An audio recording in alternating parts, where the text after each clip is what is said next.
Recess time's going to be different. Going to the cafeteria for lunch. Some kids are going to be staying in their classrooms to eat.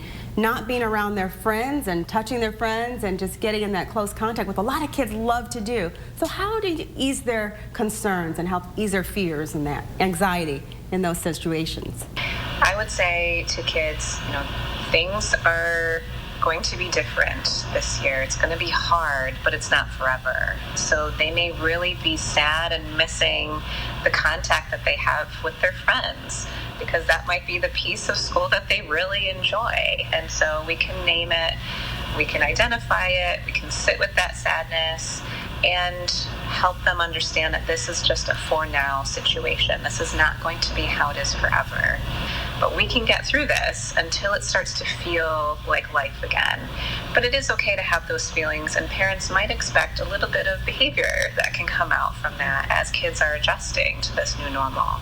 Will you talk to us a little bit about how important it is just to listen to our kids when they do have these concerns? How important to just sit down and say, okay, how are you feeling? How can I help you? Is that important?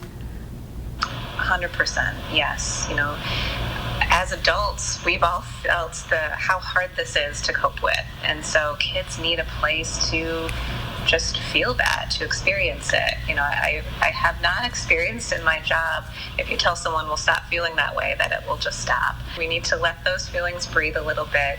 That doesn't mean that we're encouraging behavior, but we have to key into how this feels, because we're going to get through this together that way.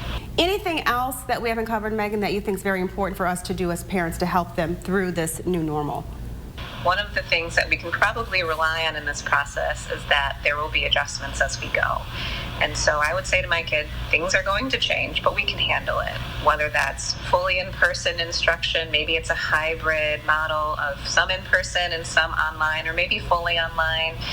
So that could change, and that's okay if it changes. So we can adjust as we go. I would normalize that. I would also try to make some sort of plan in the beginning of what to do if someone gets sick. So we can't fully control the exposure piece, but what we can do is make not a hugely detailed plan, but maybe a few steps of what to do if we need to quarantine for 2 weeks or keep kiddo home for a period of time. If you have some sort of plan for that, it can cut down on anxieties that we might have about the what ifs.